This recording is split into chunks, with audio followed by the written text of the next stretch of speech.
I have no idea if any of this is making sense, so hopefully it is. This is just like my own personal experience, by the way. Hello, friends, and welcome back to my channel. My name is Carolyn, if you're new here. And if you're not new here, you might notice that I have a different background now.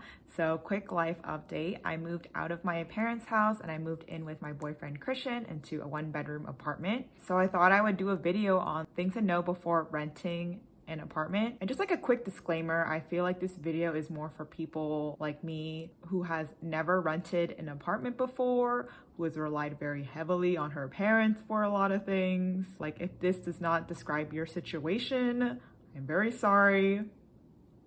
You can go look for another video. I don't know. Please excuse me because I might be a little rusty because I have not done a sit-down video since April and it is November. So I will just try my best to not ramble. Let's move on to the video. Okay, so I feel like I put this one in because I live in California, but I feel like this applies to most places, at least in the US. One of the most important things that you need to do is you need to make sure that you have a car. You don't necessarily need a car. Obviously, you can use public transportation, but in places like LA and kind of the Bay Area as well, I feel like public transportation is very difficult. So I feel like you need to kind of make sure that you could have a car. And you know, with a car comes responsibility. Like, you have to factor in the cost of like car insurance, your DMV registration, gas, which apparently is like almost $5 a gallon in California, which is just insanity to me, which is why I never leave my house. So like I mentioned at the beginning of the video that I have like a 1-bedroom apartment, and for a 1-bedroom apartment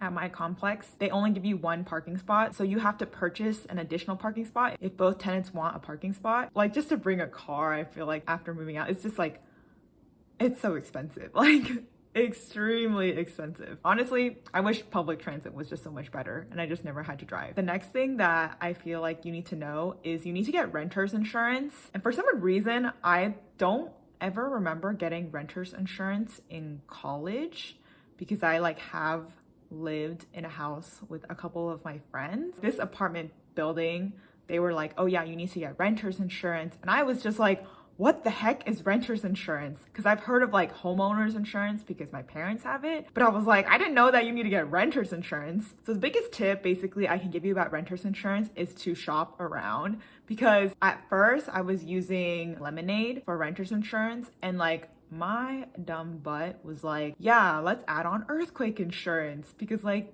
my parents have earthquake insurance, so I should add it on, right? As like renter's insurance. And then I called the car insurance people and they were like, oh, do you want a bundle? And do you want to do home and auto together? And I was like, sure, I guess. And then basically I called the lady and she was just like, why do you have earthquake insurance? You're a renter. You don't own the building. So basically, because this lady told me that, she was saving me like $30 a month, that extra that I was paying, because I was like, oh yeah, you need earthquake insurance. Get renter's insurance, not earthquake insurance. Definitely shop around. The next thing is making sure to budget for food. Since I lived at home, my parents paid for a lot of stuff, so they always like bought the groceries. Like, sometimes I would help out here and there. But now that I'm on my own, I have to like make sure that I'm budgeting enough for food and like making a list and like going grocery shopping and hopefully sticking to that list.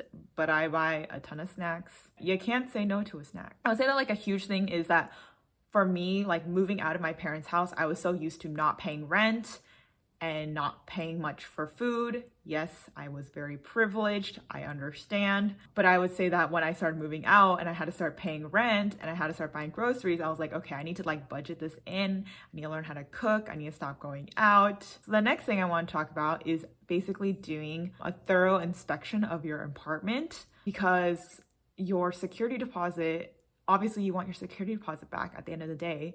So, you know, write down everything you see, every single little thing you see before you move into the apartment. Hello friends, it is Editing Carolyn here. I just wanted to add some more because I accidentally jumped into like the next thing too quickly, I feel. But basically, me and Christian did a pretty thorough like review of our apartment, but then as the weeks went by, I felt like we found more things that we didn't write down in like the lease agreement. So I'm just like low-key nervous that I'm not going to get my security deposit back or something, which is why I'm just like, okay, just Yeah, be thorough about the inspection because you want to make sure that you can get your security deposit back at the end of your lease. It's a lot of money and you just don't want to have to pay extra for anything, you know? And then the next thing is to figure out your moving situation. So make sure, to get some furniture, rent a U-Haul if you need to.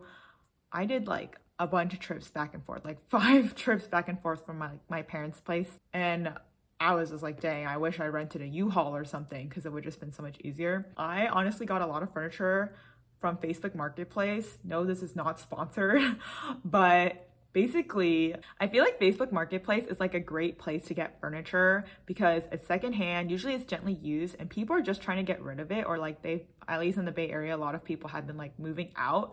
So I've been just getting all this furniture for like super cheap and it's like pretty good quality. I feel like I got like my desk from Facebook Marketplace, this lamp that I'm using right now, my chair, like, and it was all like half the price or like less. Like people just want to get rid of stuff. I feel like it's better to buy secondhand if you can, especially if these things are like gently used, Oh, and then don't forget to get things like plates and appliances and groceries because if you don't have groceries, you're just gonna end up eating out like a bunch of meals.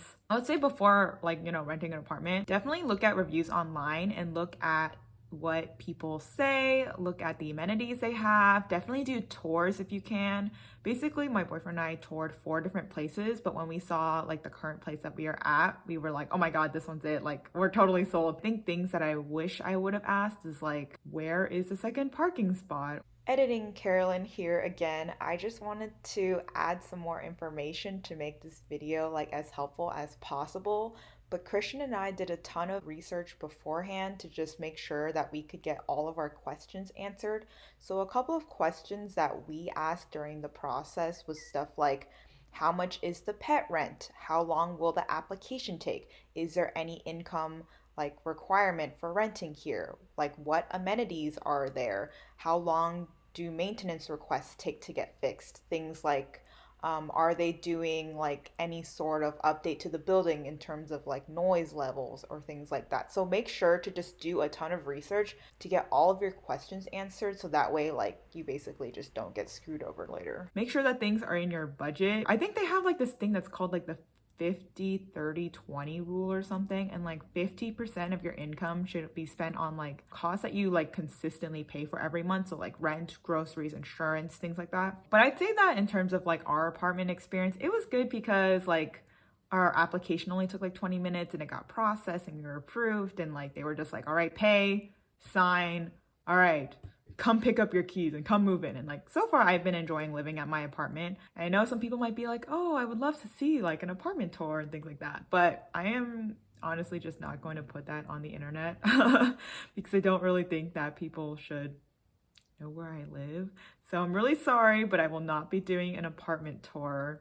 Instead, I will just do videos of snow. What do I normally say at the end of these videos? I haven't even done this in so long. If you like this video or if you thought this was helpful, please give it a like and comment down below, I guess what you would like to see from me next. Sorry, no apartment tour. And subscribe if you haven't already and ring the bell notification to be notified of my future videos because I am just so inconsistent right now. It's actually kind of crazy. I will see you guys in my next video. Bye guys.